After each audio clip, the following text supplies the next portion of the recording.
Hello, very good morning dear all. Parneet ji, Meenakshi Taya ji, आशीष Dhull. Match का आज की क्लास से क्या लेना देना है डियर जी? अगर मैच खेलना है तो खेलो, है ना। उसके लिए कोई लेना देना नहीं है। आप इसको रिकॉर्डेड सेशंस भी देख सकते हैं। Asha ji, very good morning. तो आज अपना टॉपिक है vegetations of India.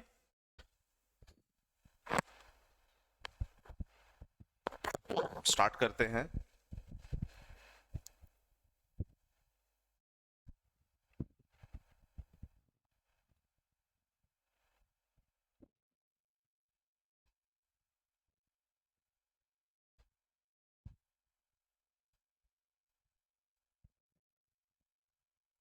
Preeti Hooda ji, very good morning.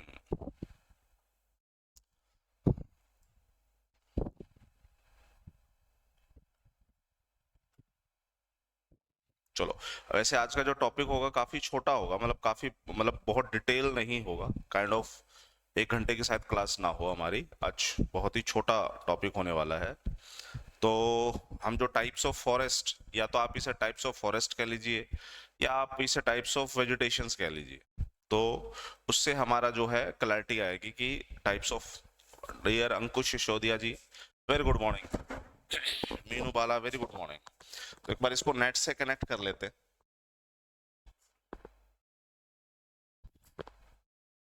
I think होगा ही। यस।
ओके। तो डियर जी, जो टॉपिक है हमारा वो है नेचुरल वेजिटेशंस। वेजिटेशन जिसे आप हिंदी में वनस्पति कहते हैं।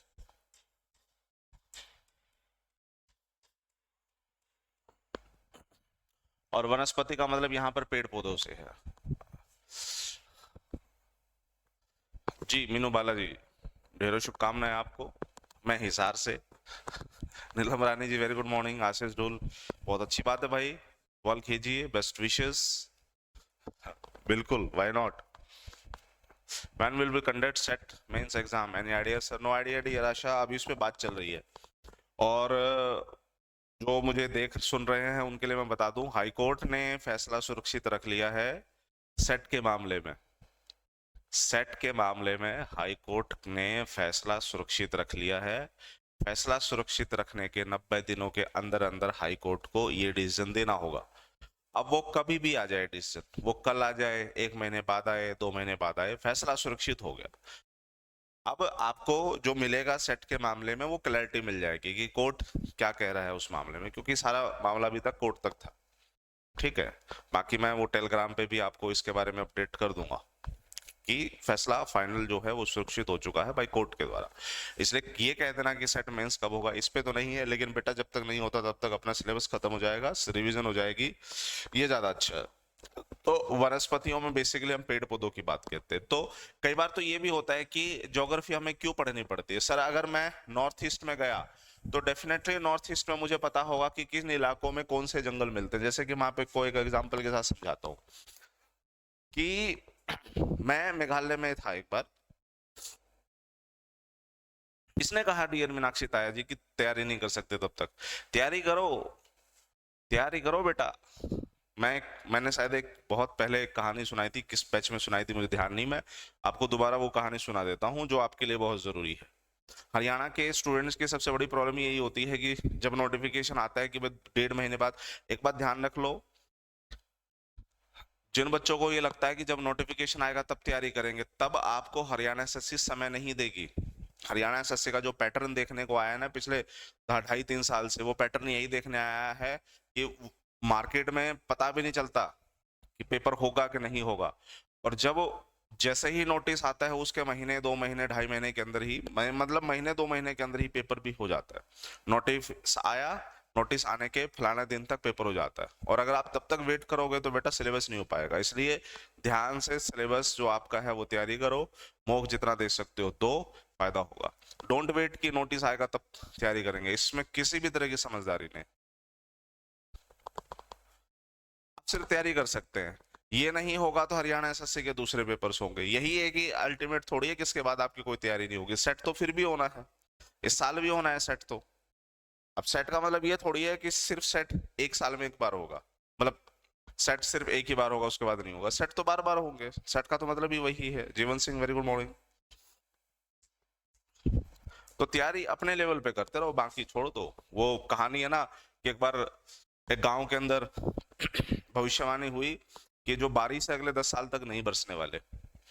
तो सारे गांव वालों ने देखा कि अच्छा भविष्यवाणी तो होगी, बारिश तो होगी नहीं, चलो भैया अब सब खेती करने का कोई फायदा नहीं है, क्योंकि पानी जो है वो बारिश से आना, बारिश आएगी नहीं तो पानी आएगा नहीं, तो खेती करने का कोई फायदा नहीं। सारे लोग जो हैं वो अपना खेती वेती छोड़ करके, भैया कोई आराम से हुक्का पी रहा है, कोई गांव से शहर चला गया, लेकिन एक व्यक्ति ऐसा है जो बोला यार मेरे पास करने के लिए कुछ है नहीं, मैं क्या कर सकता हूँ, मैं सिर्फ खेती कर सकता हूँ।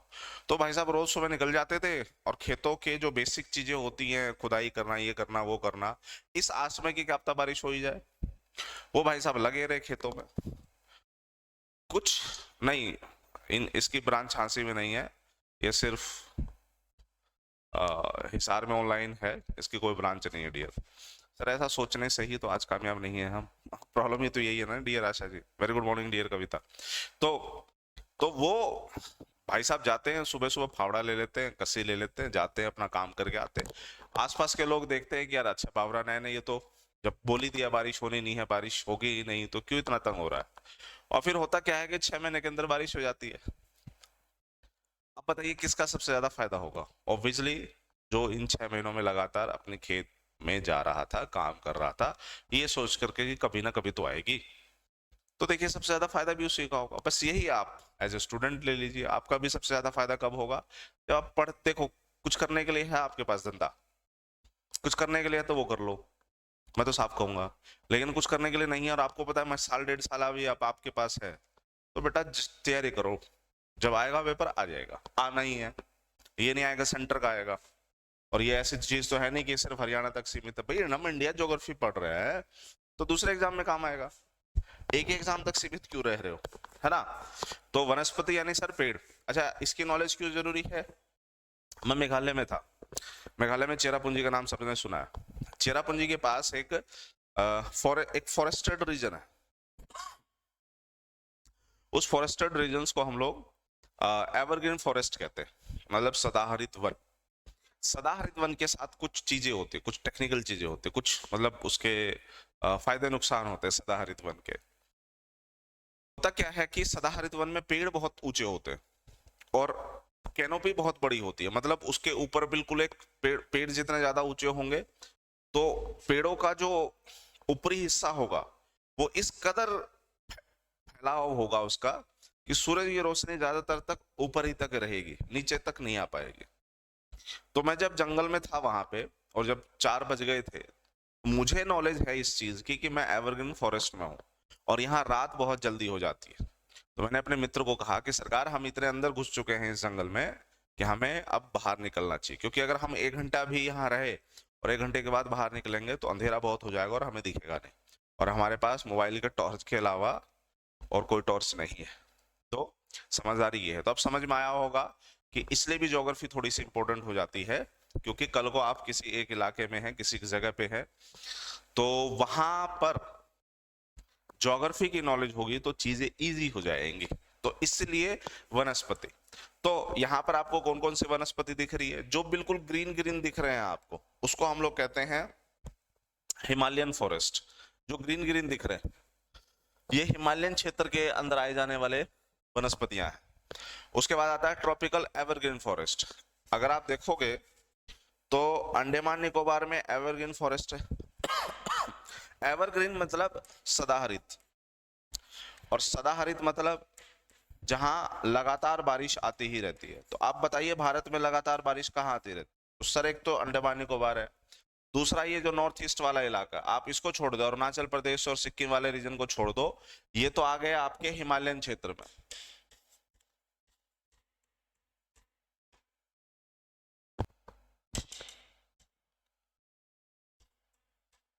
ये आ गए आपकी हिमालयन वनस्पति, ठीक है। और बाकी ये वाला जो हिस्सा है आपको इसे कहते हैं हम लोग सदाहरित वन। तो सदाहरित वन आपका नॉर्थ ईस्ट में, मेघालय बहुत फेमस है, त्रिपुरा, मिजोरम, नागालैंड, मणिपुर, ये सदाहरित वन वाले क्षेत्र में आते हैं। फिर उसके बाद सदाहरित वन में कौन आता है? अंडमान निकोबार। उसके बाद सदाहरित में कौन आता है? पश्चिमी घाट। ये जो बेल्ट आप देख रहे हो ना पश्चिमी घाट की, ये वाली, ये सारी सदाहरित वन की, दिस वन, ये है सदाहरित वन। तो सदाहरित वन कहाँ कहाँ मिलेंगे? तीन बहुत फेमस पॉइंट है। पहला पश्चिमी घाट, दूसरा नॉर्थ ईस्ट, और तीसरा अंडमान निकोबार। उसके बाद जी आ जाता है ट्रॉपिकल डेजुडियस। डेजुडियस का मतलब होता है पर्णपाती, हिंदी में पर्णपाती, इंग्लिश में डेजुडियस। और आप ये जो देख रहे हैं ये बेल्ट, ये वाला ब्लैक कर देता हूं, ये जो हल्का सा ग्रीन शेड आप देख रहे हैं,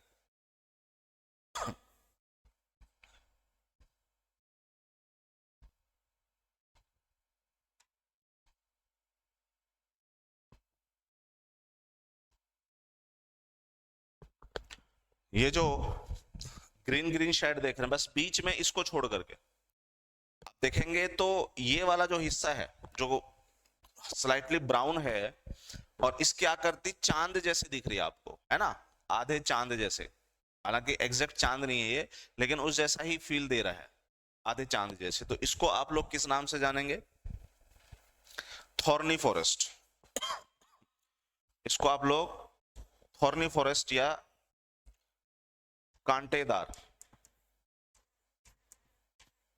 कांटेदार वनस्पतियों के रूप में जानेंगे। उसके बाद कांटेदार वनस्पतियों में आपको कहां जाना है? गुजरात में जाना है, राजस्थान में जाना है, और फिर एक मध्य प्रदेश से होते हुए आंध्र प्रदेश की रेंज में अर्धचंद्राकार रूप में आपको ये थॉर्नी फॉरेस्ट देखने को मिलेंगे। और एक होते हैं टाइडल फॉरेस्ट, वो अपने ज्यादा काम के नहीं है। टाइडल फॉरेस्ट वो इलाके जहां पर डेल्टा वगैरह बनता है। तो अगर आप देखोगे सुंदरबन डेल्टा में टाइडल फॉरेस्ट है, यहाँ पर महानदी है, गोदावरी है, कृष्णा है, कावेरी है, उनके डेल्टाइक क्षेत्र में आप लोगों को टाइडल फॉरेस्ट देखने को मिलेंगे, ज्वारीय जंगल देखने को मिलेंगे। तो यहाँ कितना टाइप के फॉरेस्ट हो गए आपके? सर 5 हो गए। टाइडल 1, ट्रॉपिकल एवरग्रीन सदाहरित 2, डेजिडियस पर्णपाती 3, थॉर्नी फॉरेस्ट 4, और आपका हिमालयन वेजिटेशन 5। इसमें सबसे ज्यादा इलाका आपको किसका दिख रहा है? ये मैप लेने के पीछे का सबसे बड़ा ऑब्जेक्टिव यही है कि आप इस मैप को देख करके अंदाजा लगा सको इसमें सबसे बड़ा इलाका किसका देखने को मिल रहा है। सबसे बड़ा इलाका इसमें आपको ट्रॉपिकल डेजिडियस फॉरेस्ट का देखने को मिल रहा है, जो हल्का ग्रीन है, सबसे बड़ा इलाका है इसका।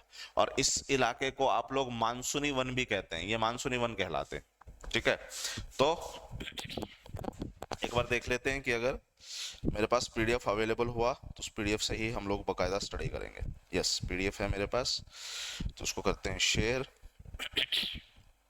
Through Gmail.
सरकार कैसे है?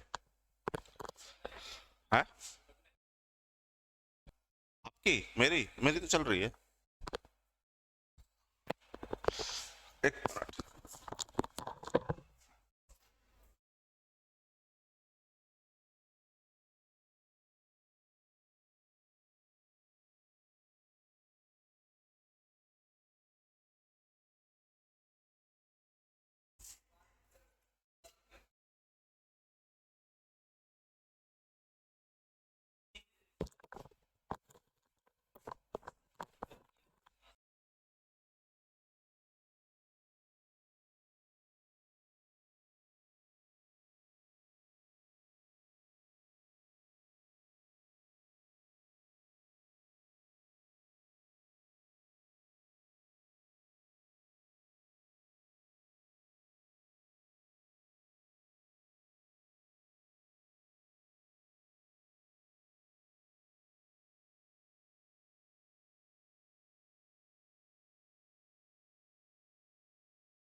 5th type. 5th टाइप देखो, 5 टाइप मतलब tidal forest, Jawaria one, tropical evergreen, tropical मतलब जो कर्क रेखा के नीचे है, ट्रॉपिकल एवरग्रीन, सदाहरित वन। सदाहरित क्यों?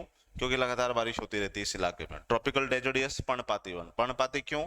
क्योंकि एक टाइम के बाद इसके जो पेड़ हैं, यहाँ पे जो आपको वनस्पति मिलेंगी, पेड़ पौधे मिलेंगे, वो अपने पत्तों को छोड़ देते हैं, पत्तों को गिरा देते हैं, तो इसलिए डेजोडियस। मानसूनी जंगल भी कहते हैं। थॉर्नी फॉरेस्ट यानी कंटीले देजार, और हिमालयन वेजिटेशन यानी हिमालय के अंदर पाई जाने वाली वनस्पतियां, जैसे वहां पर मिलते हैं ना, चीड़, देवदार, स्प्रूस, फर, मैग्नोलिया वगैरह वगैरह। आ गई डियर, आ गई आवाज, आ गई। ओके, रिपोर्ट अब। एक बार वो स्लाइड मुझे चाहिए, तो वो स्लाइड एक बार सर लेके आते हैं, फिर उसको पीडीएफ को अपलोड करते हैं, फिर उसी पे आज करेंगे। ज्यादा समय नहीं लेंगे आज का, वैसे तो समय हो ही गया है, फालतू का निकल ही गया है।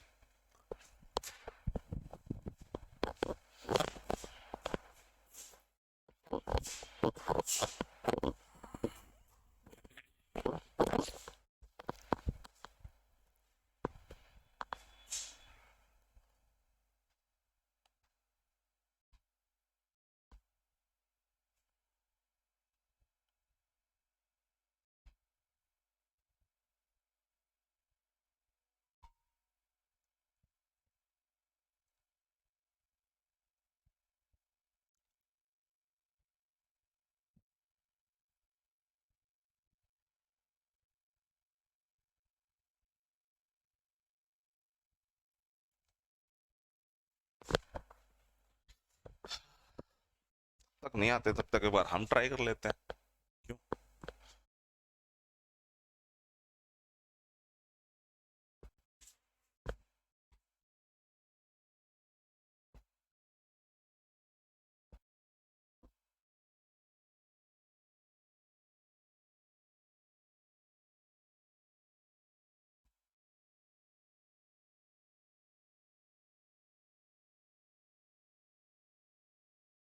क्यों? खुल गया ना? हाँ।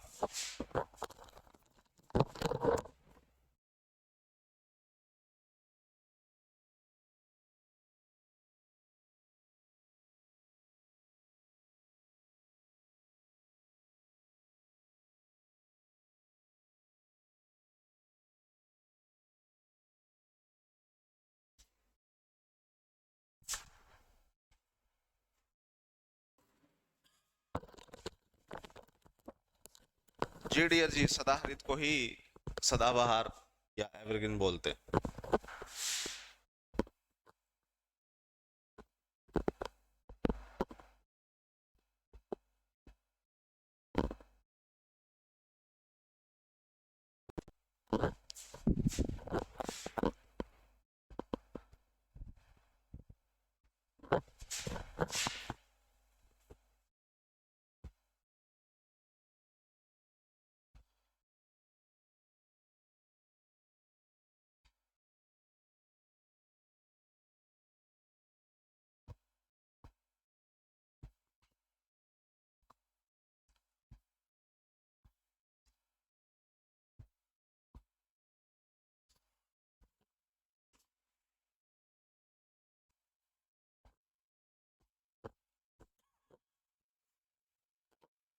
चलो, चलिए स्टार्ट करते हैं। अब सब कुछ फाइन है, सब कुछ स्मूथ चलेगा। तो कितना टाइप के फॉरेस्ट की बेटा बात कर रहे थे हम लोग? 5 टाइप की फॉरेस्ट की बात कर रहे थे। ये पांचों टाइप के फॉरेस्ट मैंने आप लोगों को बता दिए। इसमें थोड़ा सा हम इस फिगर में हम थोड़ा ज्यादा क्लियर समझते हैं। ये जो हल्के शेडेड हैं पोर्शंस हैं, इसको तो आप लोग हिमालयन वनस्पति के नाम से जानेंगे। जो एग्जैक्टली ग्रीन है, जो बहुत ग्रीन है, ये सदाहरित वन हो जाएंगे। जिसमें आपको याद रखना है कि अंडमान निकोबार भी है। ये बहुत इंपॉर्टेंट है मेरे और आपके लिए, ये बहुत इंपॉर्टेंट है। ब्लैक स्क्रीन नहीं होगी, आ गई, हम वापस आ गए स्क्रीन पे। उसके बाद आप देखेंगे ग्रीन कहाँ है, ग्रीन कहाँ है, ग्रीन कहाँ है। 3 पोर्शन याद रखना है। भारत का जो उत्तरी पूर्वी इलाका है, अंडमान निकोबार है और वेस्टर्न घाट है। ये सदाहरित वन के लिए बहुत फेमस है। उसके बाद एक आपको हिस्सा यहाँ दिख रहा है जिसे थॉर्न फॉरेस्ट कहते हैं, एक आपको यहाँ दिख रहा है थॉर्न फॉरेस्ट। ये थॉर्न फॉरेस्ट जो है कंटीलेदार झाड़ियां, जैसे कि कई बार एक बार पूछा जाता है कि मध्य प्रदेश से आंध्र प्रदेश तक इसकी आकृति कैसी है? इसकी आकृति अर्धचंद्राकार है, आधे चांद जैसी है। और उसके बाद गुजरात और राजस्थान, वो तो हमें पता ही है कि बारिश कम होती है, तो इसलिए वहां पर पाई जाने वाले जो वनस्पति है वो ऐसी मिलेगी जिसको पानी कम मिला तो साफ है, कांटे निकालेंगे तो कंटीलेदार झाड़ियां यहाँ मिलेंगी और यहाँ मिलेंगी। एवरग्रीन हो गया है, ये सारा हिमालयन हो गया है। ये वाला जो आप पोर्शन देख रहे हैं, ये सारा का सारा हो गया आपका डेजिडियस पर्णपाती वन। और उसके बाद टाइडल फॉरेस्ट जो आपको यहाँ दिख रहा है, tidal forest, tidal forest, tidal forest. 5 हो गए हमारे सामने। आगे बढ़िए। फॉरेस्ट की इंपॉर्टेंस क्यों है? वैसे तो ये अपने काम का नहीं है, इसको छोड़ दे। इसको मैं एक बार समझा देता हूं। वैसे हमारे काम का नहीं है, यूपीएससी का काम का है। तो बेसिकली जो स्लाइड ली है वो मैंने यूपीएससी वाली ली है, लेकिन हमारे काम की जो चीजें हैं सिर्फ उस पर बात करेंगे कि क्यों वनस्पति पढ़ना पड़ता है। बेटा वनस्पति इसलिए पढ़ना पड़ता है क्योंकि हमारे घरों में जो फर्नीचर होता है वो लकड़ियों से आता है। जो घर बनाए जाते हैं बाकायदा, कुछ ऐसे इलाके जो बहुत ठंडे इलाके हो, तो उन ठंडे इलाकों में कंक्रीट की बिल्डिंग नहीं बनाई जाती। आप देखना कोई ऐसा इलाका जहां बहुत ठंड पड़ती हो, वहां पर जो घर बनेंगे वो कंक्रीट के नहीं बनते, वहां पर वो घर इसके लकड़ियों के ही बनते हैं, वुड के ही बनते हैं, क्योंकि वो हीट के बहुत अच्छे कंडक्टर होते हैं, गर्मी के बहुत अच्छे कंडक्टर होते हैं। इसलिए अमेरिका जैसे देशों में जाओगे या आयरलैंड स्कॉटलैंड जैसे देशों में जाओगे तो वहां पर ठंडे इलाकों में जो घर बनते हुए दिखेंगे उसमें लकड़ी का इस्तेमाल बहुत ज्यादा होगा। तो सबसे पहले तो सर, अगर वेजिटेशन पढ़ रहे हैं, पेड़ पौधे पढ़ रहे हैं, तो एक बात तो क्लियर है कि वहां पर पेड़ों ने मिट्टी को क्या कर रखा, पकड़ के रखा हुआ। तो उसका मतलब है कि सॉइल इरोजन नहीं होगा, मृदा अपरदन नहीं होगा, जो हमने मृदा अपरदन पढ़ा था। तो मृदा अपरदन को रोकने में बड़ा काम है। मृदा अपरदन नहीं हो रहा तो बेटा फ्लड की सिचुएशन भी बहुत ज्यादा खतरनाक नहीं होगी। पेड़ पौधे जहां ज्यादा होंगे वहां पर बारिश भी उतनी ही ज्यादा होगी। सदाहरित वन क्यों कहते हैं, क्योंकि वहां पर आपको पेड़ पौधे बहुत घने मिलते हैं। उस वहां पर नमी बहुत ज्यादा मिलेगी, ऊपर जाएगी, क्लाउड्स बनेंगे, बारिश होगी। तो जहां एवरग्रीन फॉरेस्ट मिलेंगे वहां बारिश ज्यादा होगी, जहां बारिश ज्यादा होगी वहां एवरग्रीन फॉरेस्ट ऑटोमेटिकली आ जाएगा। जहां पेड़ पौधे होंगे, एक बात बताओ, घूमने के लिए कौन से इलाके ज्यादा जरूरी है? सर अगर गर्मी आती है तो ठंडे वाले इलाके में चले जाओ, और अगर सर्दियां हैं या फिर एक नॉर्मल मॉडरेट मौसम है तो जहां ग्रीन ग्रीन ग्रीन चीजें दिखेंगी वो देखने में हमें बहुत अच्छा आता है। तो यानी नेचुरल ब्यूटी को बढ़ाने में इनका बड़ा अच्छा खासा योगदान है। दूसरा, टिम्बर इंडस्ट्री का मतलब होता है कि जो ये हम घरों में फर्नीचर वगैरह लगाते हैं, तो फर्नीचर के लिए जो लकड़ी का इस्तेमाल होता है उसके लिए जो इंडस्ट्री तैयार होती है उसको टिम्बर इंडस्ट्री कहते हैं।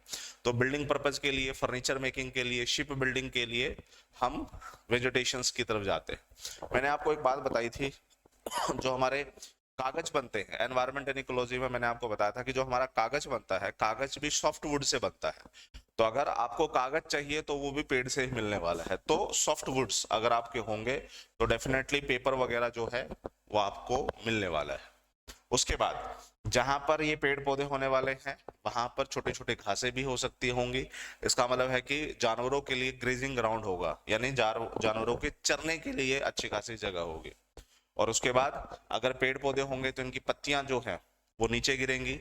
पत्ती नीचे गिरेंगी तो जो डिकम्पोजर है, जो बैक्टीरिया है जो इन पत्तियों को खाएंगे, खाने के बाद वो मिट्टी में मिल जाएंगे। तो मिट्टी में उनके मिलने से, चीजों के गलने सड़ने से जो चीजें मिट्टी में आ रही हैं उसी को हम ह्यूमस कहते हैं। तो इसका मतलब सॉइल के अंदर ह्यूमस कंटेंट को बढ़ा देगी, और ह्यूमस कंटेंट अगर बढ़ गया तो डेफिनेटली फर्टिलिटी या जो उर्वरकता है मिट्टी की वो बढ़ जाती है। तो इस वजह से भी हमारे ये जो फॉरेस्ट है या वेजिटेशन से काम के हैं। कितने टाइप के हैं? 5 टाइप के। इसके बारे में मैंने आपको बता दिया था। पढ़ते हैं आज का पहले पे, ट्रॉपिकल एवरग्रीन। आप तस्वीर देखो, तस्वीर देखने से आपको साफ पता चल रहा है कि सर बहुत ही हरियाली है, बहुत ही हरियाली। तो कैसे इलाके को हम लोग एवरग्रीन कहते हैं, मतलब कौन से ऐसे क्षेत्र होते हैं जिसको आप लोग सदाहरित वन कहते हो? सर ऐसे क्षेत्र जहां पर बारिश ज्यादा होगी। कितनी बारिश भैया? सर 250 सेंटीमीटर से 300 सेंटीमीटर के बीच, या 250 सेंटीमीटर से ज्यादा अगर वार्षिक वर्षा कहीं हो रही है तो वो इलाके जो है एवरग्रीन फॉरेस्ट में आ जाएंगे। कौन से एवरग्रीन फॉरेस्ट में आते हैं? ये वाले जो इलाके आपको दिख रहे हैं ये एवरग्रीन फॉरेस्ट के अंदर आते हैं, जिसके बारे में हमने पहले ही चर्चा कर ली। टेम्परेचर टेम्परेचर काम का नहीं है। अब एक बात बताओ, यहाँ पेड़ों को देख के आपको क्या लग रहा है? यहाँ पर पेड़ पौधे काफी घने हैं या काफी विरल माध्यम में, बहुत कम है या बहुत ज्यादा है? तो आपको दिख रहा है कि सर ऐसी जगह जहां पर बारिश बहुत ज्यादा होती है वहां पेड़ों की सघनता बहुत ज्यादा होती है। इसका मतलब सर ये डेंस फॉरेस्ट है। तो सदाहरित वन हमेशा कैसे होंगे? डेंस होंगे, घने होंगे। एक चीज। दूसरी चीज, सर यहाँ पेड़ों की जो हाइट होती है वो बहुत ज्यादा होती है। पेड़ों की हाइट जो है यहाँ पर बहुत ज्यादा होती है। तो कितनी हाइट हो सकती है? सर कई बार ये पेड़ 60 मीटर तक या 60 मीटर से भी ज्यादा यहाँ पर पेड़ों की लंबाई मिलती है। तो बेटा एक बात बताओ, अगर पेड़ों की लंबाई बहुत ज्यादा होगी, जैसे कि एक पेड़ है इसकी लंबाई बहुत ज्यादा होगी, तो साफ है ऐसे बहुत सारे पेड़ होंगे, हाँ या ना? हाँ। तो सर अगर पेड़ यहाँ पर बहुत ज्यादा है, हाइट बहुत ज्यादा है, तो एक बात तो क्लियर है कि ग्राउंड पे जो सन की जो रेज है वो नहीं पहुंच पाएगी। जो जमीन है, जमीन पे सूर्य की जो रोशनी है वो बहुत कम पहुंचेगी या ना के बराबर होगी। तो अगर बहुत कम पहुंचेगी तो उसका मतलब साफ है कि नीचे के जो पेड़ होंगे, नीचे की जो वनस्पतियां होंगी उनको ग्रो करने में बड़ी दिक्कत होगी। इसलिए कई बार मुझे यहाँ पर ऐसी वनस्पतियां मिलती हैं जो इन पेड़ों के सहारे ऊपर उठती हैं, ताकि पेड़ों के ऊपर जाकर के सूरज की रोशनी को वो ले सके। याद कीजिए एनवायरमेंट एंड इकोलॉजी में हम लोगों ने टॉपिक पढ़ा था, और इस तरह की जो चीजें पेड़ों पे लताओं के रूप में दिखेंगी उनको हम क्या बोलते थे? उनको हम एपीफाइट्स बोलते थे। और एनवायरमेंट एंड इकोलॉजी में मैंने आपको कई फाइट्स बताए, आएंगे श्रुति शर्मा जी उस पर भी आएंगे। तो हम एपीफाइट्स कर रहे थे, तो मैंने एनवायरनमेंट इन इकोलॉजी में क्या बताया था, एक पायरोफाइट्स होता है, लिथोफाइट्स होता है, क्रायोफाइट्स होता है, मेसोफाइट होता है, हेलोफाइट होता है, हाइग्रोफाइट होता है, अगर आपको याद आ रहा हो तो जीरोफाइट होता है। तो यहाँ पर एपीफाइट्स हैं। तो एपीफाइट्स वो जो पेड़ों के तने के साथ लटकते हुए, बेल जिसे आप बेल भी कई बार बोल देते हैं, ऐसी बेलें मिलेंगी जो पेड़ों के चारों ओर से लटकती ऐसे फैलते हुए ऊपर की तरफ जाएंगी। क्यों? क्योंकि ताकि उसे भी सूरज की रोशनी मिल सके, वो भी अपना न्यूट्रिएंट्स जो पोषण है वो सूरज से ले सके। ओके बेटा, क्या पश्चिमी घाट का इलाका सदाहरित वन का है? बिल्कुल है सर। तो पश्चिमी घाट को हम लोग क्या कहते हैं? अगर याद आ रहा हो तो आपको फिजियोग्राफिक डिवीजन ऑफ इंडिया में हमने टॉपिक पढ़ा था कि पश्चिमी घाट, पूर्वी घाट। पश्चिमी घाट को हम लोग सह्याद्री के नाम से जानते हैं। हाँ, तो जो नॉर्थ सह्याद्री है यानी पश्चिमी घाट का जो उत्तरी हिस्सा है, जो महाराष्ट्र वाले रेंज में आता है, उन इलाकों में पाए जाने वाले जंगल को हम लोग सोरा फॉरेस्ट के नाम से जानते हैं। दिस इज द सोला फॉरेस्ट। हेलो,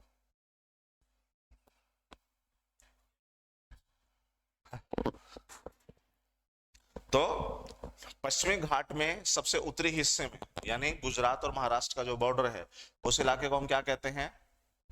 सह्याद्री, या फिर पश्चिमी घाट को हम सह्याद्री के नाम से भी जानते हैं। क्यों? क्योंकि जहां से उसकी शुरुआत होती है गुजरात के जिस पॉइंट से, वो सह्याद्री के जंगल। तो सह्याद्री के जंगल में ऐसे सदाहरित वन को वहां पर कहते हैं सोला जंगल या सोला फॉरेस्ट। अंडरस्टूड? उसके बाद ये जो जंगल है, जो सदाहरित वन है, ये सबसे कम एक्सप्लॉइटेड हुए हैं, सबसे कम एक्सप्लॉइटेड हुए हैं, सबसे कम शोषण हुआ है। इसका मतलब है कि ये अभी तक बहुत कम काटे गए, कम काटे गए हैं। इसका मतलब ये है कि आज भी हरे भरे। इसका मतलब ये, तो डेंस होने की वजह से भी ये लिस्ट एक्सप्लॉइटेड है, क्योंकि ट्रांसपोर्टेशन इजीली अवेलेबल नहीं होगा। यहाँ पर जो ग्रोथ होगी, जो ऊपर की तरफ जा चुके हैं पेड़ पौधे वो तो ठीक है, लेकिन जो नीचे हैं वो ढंग से ग्रो नहीं कर पाएंगे, इसलिए अंडर ग्रोथ आपको यहाँ पर बहुत ज्यादा देखने को मिलेगी। और क्योंकि ज्यादा डेंस है, इसलिए ट्रांसपोर्टेशन की ऑलमोस्ट एब्सेंस है, नेग्लिजिबल है। तो ये है सदाहरित वन। उसके बाद सबसे इंपॉर्टेंट जो आपको एग्जामिनर सवाल करेगा, इसमें 3-4 चीजें तो ये है, बारिश, दूसरा ट्री की हाइट्स, तीसरा सोला फॉरेस्ट ये कहाँ जाने जाते हैं, और चौथा कि यहाँ पर जो पेड़ मिलते हैं वो कौन कौन से होते हैं। ये समझ लो इस पूरे टॉपिक का सबसे इंपॉर्टेंट जो पार्ट होता है वो यही होता है कि कौन से पेड़ पौधे किस वनस्पति का हिस्सा है, किस वनस्पति एक पार्ट का हिस्सा है, किस नेचुरल वेजिटेशन का हिस्सा है। This is the most important. अगर आपने पहले भी ऐसे क्वेश्चंस एनकाउंटर किए हैं तो आपको हमेशा ऐसे एनकाउंटर इस टॉपिक से मिलेंगे कि बताइए जो बम्बूज हैं, शिंकोना है, ये बता रबड़ है, ये किस टाइप के वनस्पति के अंदर आते हैं। तो यहाँ पर एक आपको दिख रहा है महोगिनी, एक आपको दिख रहा है इबोनी, एक आपको दिख रहा है सीसम, फिर दिख रहा है आपको आयरनवुड, फिर दिख रहा है टुन, फिर है बम्बूज जिसे बांस भी कहते हैं, शिंकोना, शिंकोना नी जैसे सिनकोना या क्विनिन जो मलेरिया के ड्रग्स में यूज होता है, सिनकोना के पेड़ बहुत फेमस है। और उसके बाद रबड़, रबड़ तो आपको बेटा उसी क्षेत्र में मिलेगा जिन क्षेत्रों में ज्यादा बारिश होती है, तो डेफिनेटली सदाहरित वनों में ही आपको ये मिलने वाले हैं। तो ऐसे इलाके के अंदर रबड़ जो है बहुत फेमस है। और भारत में रबड़ सबसे ज्यादा कहाँ मिलता है? केरला में। और केरला को अगर आप देखो तो क्या दिख रहा है? सदाहरित वन। तो ये जो पॉइंट है ये सबसे इंपॉर्टेंट है, इसमें ये जरूर याद रखना। ओके, क्या अगर केरल सदाहरित वन है तो क्या केरल फेमस है अपने मसालों के लिए? यस सर, पुर्तगाली वगैरह आए थे तो मसाले ही तो लेके गए थे। इसकी पीडीएफ कहां से मिलेगी? ये पीडीएफ मेरे टेलीग्राम चैनल से डाउनलोड कर लेना, dear Sachin Shoran, vegetation of India type करना और वो आपको मिल जाएगा। तो फेमस फॉर स्पाइसेस, ये मसालों के लिए काफी फेमस है, क्योंकि केरल मसालों के लिए कभी बहुत फेमस हुआ करता था। तो बस उससे अंदाजा लगा लेना कि ये सदाहरित वन केरला के क्षेत्रों में मसालों के लिए काफी फेमस है। ठीक है। अंडमान निकोबार, मैंने जोर देकर के बताया था कि 3 क्षेत्र आपको याद रखने हैं जहां सदाहरित वन याद मिलने वाले हैं, पश्चिमी घाट, अंडमान निकोबार। अंडमान निकोबार आपको सबसे ज्यादा याद रखना है। आप देखिए अंडमान निकोबार का 95% यानी ये समझ लीजिए मैक्सिमम इलाका जो है वो एवरग्रीन फॉरेस्ट से ही कवर है, बाकियों में 90% से ज्यादा नहीं है। लेकिन यहाँ पर 95% अंडमान निकोबार का एरिया एवरग्रीन है। यही वजह है कि वहां बारिश बहुत ज्यादा होती है। कहानी क्लियर, बढ़ तो यहाँ आगे। फिर आता बेटा ट्रॉपिकल डेजिडियस। डेजिडियस मतलब पर्णपाती। पर्णपाती मतलब अगर आप पेड़ों को देखो, इधर तो बाद में आना, इन पेड़ों को देखो, क्या इन पेड़ों की जो पत्तियां हैं वो जमीन पे दिख रही है? दिख रही है। बेटा पेड़ पत्तियों को क्यों गिराते हैं? क्योंकि सर एक टाइम ऐसा आता है जब पेड़ों को पानी कम मिलता है, और पानी कम मिलता है, पत्तियां अगर होंगे तो एक टॉपिक आता है, जूलॉजी का ही शायद पार्ट है, बोटनी का जो भी है, उसमें रेट ऑफ ट्रांसपिरेशन होता है। यानी पत्तियां जितने ज्यादा चौड़ी होंगी, जितने घने होंगे, साफ है, पानी जो है वाष्पीकृत होकर के उन पत्तों से ऊपर जाता है। तो अगर यहाँ पानी की कमी है और पत्ते अगर हुए तो साफ है, ट्रांसपिरेशन बना रहेगा, जिससे क्या होगा, पेड़ को ज्यादा पानी की जरूरत है, पानी है नहीं, इसलिए क्या करो, पत्तों को ही गिरा दो। तो पेड़ भी इतने समझदार है, तो इधर पत्ते गिरा दिए, तो इसलिए सदाहरित वन, सॉरी उष्णकटिबंधीय पर्णपाती वन। अच्छा, कौन से इलाके हैं सर पर्णपाती वाले? ये वाले जो आपको मैंने बताया। इसका मतलब है कि भारत में मैक्सिमम जो इलाका है वो इसी का है, और सबसे कम इलाका किसका है? टाइडल फॉरेस्ट का। जो जवारीय जंगल है, जवारीय वन है, वो इलाका कम है। सबसे ज्यादा जो इलाका आपको मिलने वाला है, किसका मिलने वाला है? ट्रॉपिकल डेजिडियस फॉरेस्ट का, सदा उष्णकटिबंधीय पर्णपाती वन। किसे हम पर्णपाती वन कहेंगे? सर जहां पर वार्षिक वर्षा 150 से 200 सेंटीमीटर तक होगी, यानी बहुत ज्यादा नहीं हो रही, यानी बहुत कम नहीं हो रही। बहुत ज्यादा नहीं हो रही इसलिए सदाहरित नहीं है, बहुत कम भी नहीं हो रही है इसलिए कांटेदार भी नहीं है, इसलिए ये बीच की कंडीशंस लेकर के बनते हैं। तो एक टाइम पे ये बहुत हरे भरे दिखेंगे, एक टाइम ऐसा भी आएगा बसंत वगैरह के टाइम पे जिस समय ये पत्ते झड़ जाते हैं। तो ऐसे ट्रीज को हम डेजिडियस कहते हैं। डेजिडियस का मैंने मतलब समझा दिया, पत्तों का गिरना। इस जंगल को हम लोग मानसूनल फॉरेस्ट भी बोलते हैं। मानसूनल फॉरेस्ट क्यों? क्योंकि जहां पर आपको ये डेजिडियस के इलाके दिखेंगे, वो इलाके ज्यादातर पानी जो है मानसून से रिसीव करते हैं, इसलिए मानसूनल फॉरेस्ट भी इनको कहा जाता है। मैंने आपको क्या बताया? सबसे बड़ा इलाका जो है वो किसका है? डेजिडियस का। तो यहाँ पर क्या बात बोलती है, या यहाँ पर क्या पॉइंट है कि एवरग्रीन फॉरेस्ट से इनका इलाका जो है लार्ज, बड़ा है। ओके, वो तो हमने मैप में देख लिया। जो भारत का जो प्रायद्वीपीय हिस्सा है, प्रायद्वीपीय हिस्सों में जो सबसे ज्यादा जो जंगल आपको देखने को मिलेंगे, वनस्पतियां देखने को मिलेंगी, वो आपको यही है, पर्णपाती है। इसलिए संपूर्ण, एंटायर का मतलब संपूर्ण, संपूर्ण प्रायद्वीपीय क्षेत्र जो भारत के साउथ में आते हैं, उस पूरे प्रायद्वीपीय क्षेत्र में जो जंगल मिलेंगे, एक्सेप्ट पश्चिमी घाट, पश्चिमी घाट को छोड़ करके सारा आपको जो मिलने वाला है वो पर्णपाती वन का ही मिलने वाला है। यहाँ पर कौन कौन से पेड़ जो हैं आपको मिलेंगे? मैंने क्या कहा, सबसे ज्यादा फोकस करना अपने को पेड़ों पे, करने तो सब पॉइंट्स पे, लेकिन ये कह लो या तो इसे समझना है या इसे रटना है, वो आपकी मर्जी। लेकिन इस पूरे टॉपिक से 90% संभावना है कि पेड़ पौधे ही आपसे पूछे जाएंगे। तो साल, टिक, चंदन, सैंडलवुड, सेमूल, अर्जन, महुआ, खैर, पलास। पलास कई बार है ना, आप लोगों ने वो पत्तों वाले जो वो होती है ना पत्तल, जिसपे रख करके खाना खाते, कई जगह भोज वगैरह आपने देखा होगा, कई जगह तो क्या वो प्लास्टिक दे देते, लेकिन पहले क्या होता था, पत्ते को ना जोड़ तोड़ करके एक वो प्लेट जैसी बनाई जाती थी, वो प्लास ही होता था। प्लास के फूल और प्लास के पत्ते बहुत फेमस है। फिर है आम, मैंगो, नीम, जैक फ्रूट, जैक फ्रूट जिसे आप कटहल कहते हैं, 19 मई को हालांकि एक फिल्म भी आ रही है कटहल, तो जैक फ्रूट, माइरोबलान। तो आपको देखेंगे एवरग्रीन फॉरेस्ट के मुकाबले यहाँ पर जो है वनस्पतियों की जो प्रकार है वो ज्यादा है। तो साल, टिक, सैंडलवुड, सिमूल, अर्जुन, महुआ, खेर, पलास, मैंगो, नीम, जैक फ्रूट एंड माइरोबलान। अब आ जाइए कहाँ पे? श्रब एंड थॉर्न पे। कहाँ मिलेंगे? गुजरात, राजस्थान प्लस मध्य प्रदेश से आंध्र प्रदेश तक, अंदर अर्धचंद्राकार आकृति में। हाँ, पत्तल जिसे कहते हैं डियर आशा। तो आप यहाँ पर पेड़ पौधों को देखो कैसे दिख रहे हैं सर, बीच बीच में तो पेड़ पौधे हैं नहीं, थोड़े थोड़े पेड़ आपको दिख रहे हैं। ऊपर से सर ज्यादा हरे भी नहीं है, ऊपर से सर इनकी ज्यादा हाइट भी नहीं है, और बीच बीच में आपको गैप भी दिख रहा है। अब आप कहोगे सर ये नज़ारे तो हमने देखे हुए हैं, ये नज़ारे आपको हरियाणा में देखने को मिलेंगे, ये नज़ारे आपको राजस्थान में देखने को मिलेंगे, ये नज़ारे आपको गुजरात में देखने को मिलेंगे, मध्य प्रदेश से आंध्र प्रदेश की अर्धचंद्राकार बेल्ट में आपको ये नज़ारे देखने को मिलेंगे। क्यों? साफ है, बारिश ज्यादा नहीं होगी यहाँ पे, इसलिए ये क्षेत्र है। बारिश बिल्कुल नहीं हो रही, अगर नहीं होती तो सर ये हरे भरे थोड़े बहुत भी नहीं दिखते, तो ठीक ठाक हो जाती है लेकिन बहुत अच्छी नहीं होती, इसलिए तो कांटेदार। यानी जहां 70 सेंटीमीटर से कम वार्षिक वर्षा होगी वो है श्रब एंड थॉर्न या फिर कंटीलेदार झाड़ियां। कंटीलेदार वनस्पति। तो वार्षिक वर्षा कितनी? वार्षिक वर्षा 3 में याद रखना। सदाहरित वन में कितनी? 250 सेंटीमीटर से ज्यादा। 150 से 200 सेंटीमीटर के बीच में पर्णपाती, और 70 सेंटीमीटर से कम जो है वो है श्रब एंड थॉर्न। तो भारत में फ्रिक्वेंटली मिलती है? नहीं सर, ये बहुत ज्यादा स्कैटर्ड है, बहुत दूर तक फैलेंगे ये। क्यों फैलेंगे? क्योंकि बीच बीच में गैप आता रहता है, इसलिए वाइडली स्कैटर्ड है।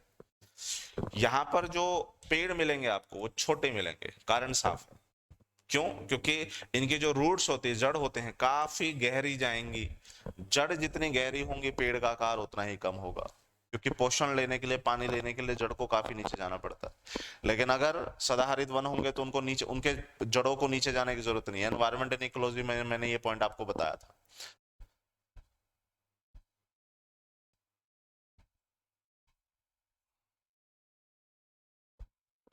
ब्रीफ का मतलब होता है डियर सचिन शिवरान छोटा।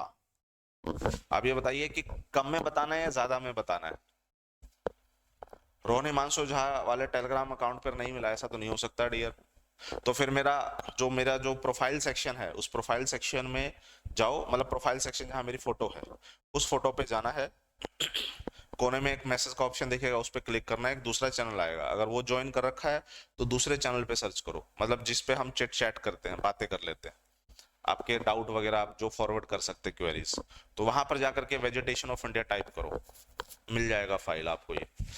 तो एनवायरमेंट एंड इकोलॉजी में ऑलरेडी हम ये पढ़ चुके हैं कि जड़ जितनी गहरी होंगी पेड़ का आकार जो है उतना ही छोटा होने वाला है। लेकिन सदाहरित वनों के लिए जहां बारिश बहुत ज्यादा होती है, पानी ढूंढने के लिए जड़ों को नीचे जाना नहीं पड़ता, इसलिए वहां पर आपको जो जड़ें हैं बहुत कम गहरी मिलेंगी, और इसी वजह से पेड़ जो है ऊपर की तरफ ज्यादा बढ़ते हुए दिखेंगे, क्योंकि न्यूट्रिएंट्स फिर ऊपर की तरफ मिल जाते हैं। यहाँ पर कंटीलेदार झाड़े होने वाले हैं, तो इसका मतलब है जो कांटे होंगे वो काफी ज्यादा शार्प्स होंगे, बहुत तेज होंगे। क्यों? क्योंकि अपनी पत्तियों को बचाते हैं। याद कीजिए, देखिए एनवायरमेंट एंड इकोलॉजी से जोड़ दीजिए इस टॉपिक को, कि यहाँ पर जो भी जीव होंगे जो पत्तों को खाते हैं, पत्तों को ना खाएं इसलिए ये कांटे निकालेंगे, क्योंकि यहाँ पर जो जीव होंगे वो पत्तों को खा रहे होते हैं, तो पत्तों को ना खाना हो इसलिए कांटे निकालेंगे। नाग फनी, कैक्टस, किस क्या जिसमें कांटे हैं, मैंने आपको साफ बोला था, समझ जाओ क्या है, श्रब्स एंड थॉर्न्स है। स्पाइंस क्यों? ताकि जानवरों से बचाव हो सके। अच्छा, यहाँ पर कौन कौन से मिलने वाले हैं? बबूल मिलने वाला है डियर जी, किक्कर मिलने वाला है, हरियाणा में किक्कर मिल रहे हैं, समझ जाओ बारिश बहुत कम होती है। खजूरी मिलने वाली है, अकाशिया नाम का पेड़ होता है। यहीं पे आप नागफनी भी लेके आइए, नागफनी भी लेके आइए, यहीं पे कैक्टस लेके आइए, तो नागफनी और कैक्टस यहाँ पे जोड़ देना भैया। एनवायरमेंट एंड इकोलॉजी में भी हमने पढ़ा था, सवाना के जंगल में इस तरह के पेड़ मिलते हैं। क्यों? क्योंकि सर ये थॉर्नी डिजीज है, थॉर्नी रीजन है, कांटेदार वाले क्षेत्र हैं, बारिश बहुत कम होती है, सोइल इरोजन यहाँ ज्यादा होता है। क्यों होता है? क्योंकि विंड बहुत तेज बहती है। विंड तेज बहती है, अगर इनके तने नीचे होंगे विंड से वो टूटेंगे, तो विंड से प्रोटेक्ट करने के लिए इनके जो तने होते हैं वो ऊपर की तरफ होते हैं। आकृति कैसे होती है? छतरीनुमा होती है, तने ऊपर की तरफ, आकृति छतरीनुमा है। तो सवाना के जो क्षेत्र है या ग्रासलैंड है, ग्रासलैंड में हम लोगों ने पढ़ा था। बेर वगैरह नहीं पूछने जाने वाला है डियर श्रुति शर्मा जी, ऐसे क्वेश्चन नहीं पूछने वाला। तो छतरीनुमा आकृति आपको यहाँ पर देखने को मिलेंगे। क्यों? क्योंकि नीचे से जो विंड बहती है उस विंड इस पेड़ को डैमेज ना कर सके, इसलिए ये अपने टहनियां ऊपर की तरफ रखती है, just because of protection of winds. Understood? ये हम ऑलरेडी देख चुके हैं। कहाँ कहाँ मिलता है? अर्धचंद्राकार आकृति। मैं इस पे ज्यादा फोकस कर रहा हूँ क्योंकि अगर कभी पूछा गया तो यही पूछा जाता है, ये नहीं पूछा जाएगा। ये तो अंडरस्टूड है यार, बारिश नहीं होती, यहाँ तो दिक्कत होनी ही है। आगे बढ़िए, हम आ गए कहाँ पर, टाइडल और मैनग्रोव पे। अगर आपको याद हो तो एनवायरनमेंट एंड इकोलॉजी में हम लोगों ने मरीन इकोसिस्टम पढ़ा था। मरीन इकोसिस्टम अगर आप आ गए तो देखिए वही चीजें जो वहां हमने पढ़ी थी वो यहाँ पर आपको जोड़ देनी है। टाइडल और मैनग्रोव फॉरेस्ट, जहां पर सर नदियां समुद्र से मिलती हैं, यानी along the coast, along the coast, तट के किनारे पे मिलती है, जहां पर नदियां और समुद्र मिल रहे होते हैं, वो माउथ वाला इलाका। सुंदरवन डेल्टा बहुत फेमस है, क्यों? क्योंकि सर वहां पर मुझे मैनग्रोव फॉरेस्ट मिलते हैं, और उसमें भी एक बहुत फेमस है जिसका नाम है सुंदरी, सुंदरी फॉरेस्ट, या सुंदरी पेड़ पौधों की अधिकता ज्यादा है, सुंदरी पेड़ की ज्यादा अधिकता है, इसलिए इसे सुंदरवन कहते हैं। तो यहाँ पर कैसे कैसे आपको पेड़ पौधे मिलने वाले हैं, गर्जन, हिंताल, mangrove which is the famous. और मरीन में मैंने आपको बताया था कि कुछ ऐसे होते हैं जिनकी जड़ें नीचे भी होती हैं, और कुछ ऐसे होते हैं जिसकी जड़ें ऊपर भी होती है। ये राइजोफेरा, एविसिनिया, अगर आपको याद हो, एनवायरनमेंट देखा हो तो, केवड़ा, कैजुरीना, ये सारे के सारे जो पेड़ पौधे हैं आपको टाइडल और मैनग्रोव वाले में ही मिल जाएंगे। याद कीजिए हम क्या कर रहे थे, जहां ये मिलने वाले हैं आपको, मैनग्रोव जहां मिलने वाले हैं जिनकी जड़ें पानी से ऊपर होती हैं ताकि सलाइन वाटर से प्रोटेक्ट कर सके ये। यहां अगर जहां पर मैनग्रोव दिख जाएगा, दो चीजें अंडरस्टूड है। पहला कि सॉइल इरोजन नहीं होगा, यानी तट के तरफ जो मिट्टी का कटाव होगा समुद्र का वो नहीं होगा। दूसरा, यहाँ पर प्लैंकटन्स पैदा होंगे जिससे छोटी मछलियां जो हैं वो उनके रहने का निवास स्थल होगा। तो यानी इकोसिस्टम बहुत बढ़िया होगा। और तीसरी चीज और एक बताई थी मैंने एनवायरमेंट इन इकोलॉजी में, कि जो कार्बन सिंक होते हैं, जो कार्बन डाइऑक्साइड है जो एनवायरमेंट में जाता है, कार्बन डाइऑक्साइड को सोखने का काम करते हैं मैनग्रोव्स। तो अंडरस्टूड है, सॉइल इरोजन से बचाते हैं, कार्बन सिक्वेस्ट्रेशन, कार्बन सिंक है ये, कार्बन डाइऑक्साइड यहाँ पर काफी मिलेंगे, और पेड़ पौधे ये जो प्लैंकटन्स हैं जिसकी वजह से मछलियां जो हैं यहाँ पर आएंगी। तो सॉइल इरोजन कम करेगी, मछलियां ज्यादा होंगी, तो जैव विविधता भी यहाँ पर आपको बहुत ज्यादा देखने को मिलेगी। बिल्कुल है डियर श्रुति शर्मा जी, नारियल का पेड़ भी है, जो आपको ध्यान में आया वो कीजिए। ये चीजें मैं ऑलरेडी आपको बता चुका हूँ किसमें, एनवायरमेंट एंड इकोलॉजी में, तो इसलिए उधर जाने की आपको जरूरत है नहीं। आखिरी में आ जाइए माउंटेन फॉरेस्ट पे, पर्वतीय जंगल पे। कहाँ मिलने वाले हैं, हिमालयन क्षेत्र में, क्योंकि सर माउंटेनस फॉरेस्ट को आप लोग हिमालयन फॉरेस्ट भी कह देते हैं, हाँ या ना? हाँ सर। ओके, कहाँ मिलने वाले हैं सर, हिमालय, जैसे कि ये हिमालय के पर्वत है, हिमालय के पर्वत के जो फुट हिल्स हैं, फुट हिल्स का मतलब है जो नीचे के इलाके होते हैं, अगर आप देखेंगे ऊपर की तरफ आपको नहीं मिलने वाला है, हिमालयन क्षेत्र के नीचे फुट हिल्स पे आएंगे तो तब आपको ये पेड़ पौधे मिलेंगे, क्योंकि जितना हाइट पे जाएंगे टेम्परेचर उतना कम होता है, टेम्परेचर जितना कम होगा पेड़ पौधों को वहां पर सरवाइव करने के लिए उतनी ही दिक्कत होगी। यही वजह है कि अगर कोई पर्वत है तो उस पर्वत के एक पर्टिकुलर लिमिट तक ही आपको पेड़ पौधे मिलेंगे। जैसे 4.5 किलोमीटर जमीन से जब 4.5 किलोमीटर 4500 मीटर ऊपर जाएंगे तो वहां पर आपको ट्री लाइन मिलेगा, लेकिन इसके ऊपर जाएंगे तो ट्री लाइन आपको नहीं मिलने वाला है। अंडरस्टूड? तो इसलिए फुट हिल्स बोलता है, ये कहता है कि हिमालय के फुट हिल्स पे आपको जो मिलने वाले हैं वो जो पेड़ पौधे होंगे वो हिमालयन फॉरेस्ट या माउंटेनस फॉरेस्ट कहलाएंगे। ओके, कौन कौन से पेड़ हैं? साल है सर, ओक है, ओक जिसे बलूत का पेड़ कहते हैं, बलूत का पेड़ जिसकी उम्र 250-300 साल तक भी होती है। बचपन में कहानी थी बलूत की, ध्यान नहीं है, लेकिन बलूत काफी फेमस है। फिर है देवदार, जिससे क्रिकेट के बैट वगैरह भी बनते हैं। उसके बाद चेस्टनट, चीर, silver fir, magnolia, laurel, spruce, cedar, pine, etcetera etcetera etcetera. और यहां पर पेड़ पौधे जो होंगे इस तरह से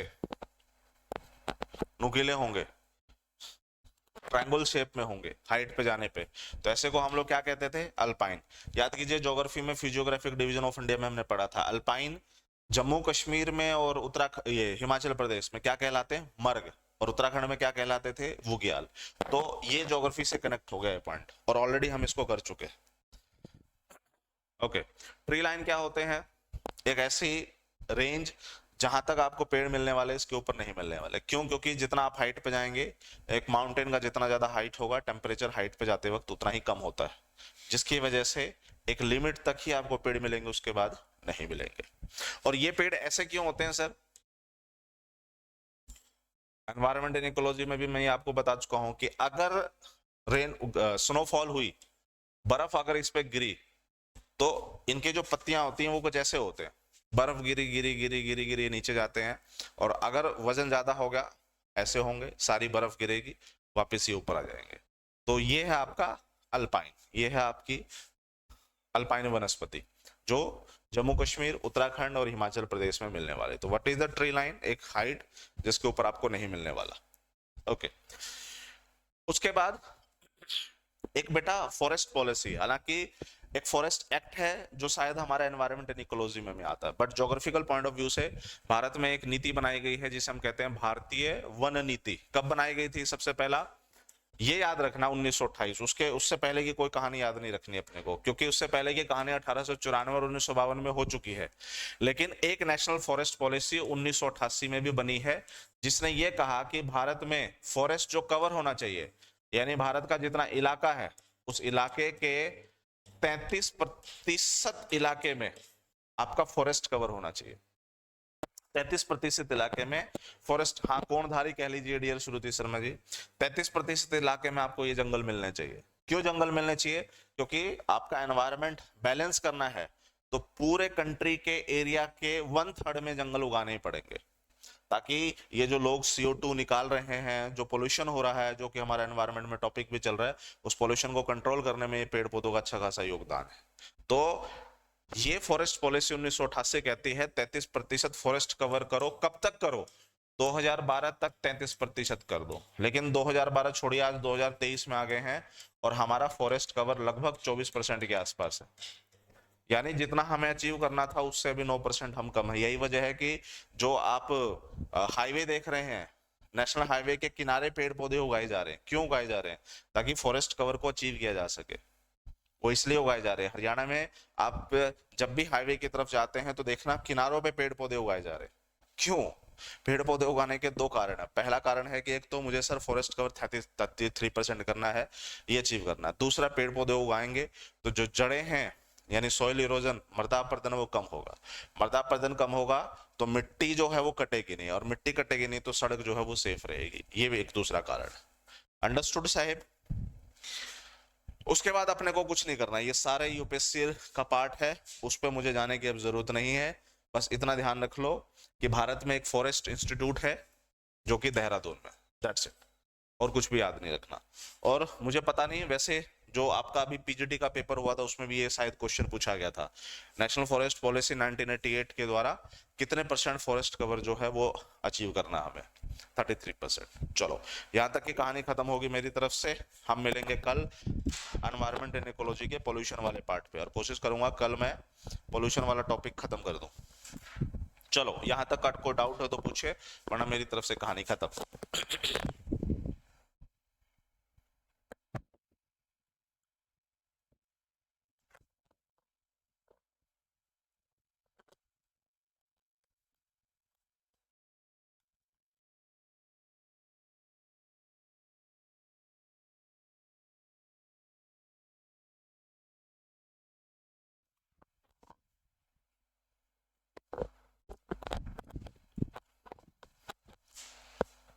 डाउट है तो पूछे फटाफट। रोड के बीच में लगाए गए हैं, या रोड के बीच में लगाए गए हैं तो फिर इस तरफ और इस तरफ रोड होगी भैया, और ऐसे बीच में लगा दिए तो फिर कह नहीं सकते। भारत में इंजीनियरों का बहुत खतरनाक काम है।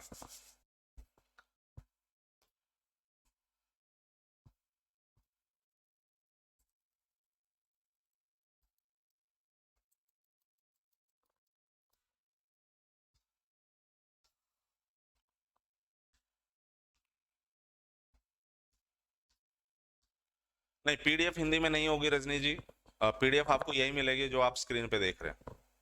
और वैसे भी जैसे कि मैंने आपको बताया कि ये वाले पार्ट हैं, ये आपके यूपीएससी से रिलेटेड है, तो इसको पढ़ने की जरूरत नहीं है, ठीक है? कहीं सोचोगे सर पीडीएफ डाउनलोड कर लिया, क्या ये भी पढ़ना है? उसमें बस फॉरेस्ट रिसर्च इंस्टीट्यूट है इंडिया का, देहरादून, उसके अलावा मुझे कुछ नहीं करना। ना फॉरेस्ट्री पे जाना है, इस ना उसके प्रोग्राम पे जाना है, ना एनवायरमेंट और इकोनॉमिकल डेवलपमेंट पे जाना है, ना टाइप्स ऑफ फॉरेस्ट्री करनी है।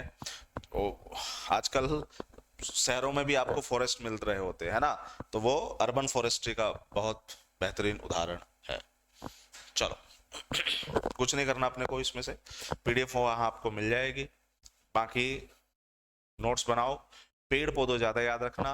3 टॉपिक आपको सबसे ज्यादा याद रखने हैं। पहला सदाहरित वन, पर्णपाती वन और कंटीलेदार झाड़ियां। सबसे ज्यादा सवाल यहीं से आते हैं। पेड़ जरूर याद रखने चाहिए। इसके अलावा इस टॉपिक से इंपॉर्टेंट कुछ भी नहीं है। मेरी तरफ से ज्योग्राफी का ये पार्ट खत्म। बच्चे एंजॉय करो। मिलते हैं कल एनवायरमेंट एंड पोल्यूशन से। वैसे आज ही क्लास लेनी थी, बट क्लास थी भी नहीं मेरी 9:30 बजे। वो तो हिस्ट्री वाले सर की कृपा रही कि क्लास हो गई, वरना तो एनवायरमेंट एंड इकोलॉजी की क्लास होनी थी। बट कोई नहीं, कल हम लोग उसको साथ स्टार्ट करेंगे। पोल्यूशन के लिए रेडी रहना, ठीक है, पोल्यूशन फैलाने के लिए। Okay, till then enjoy, bye bye, take care.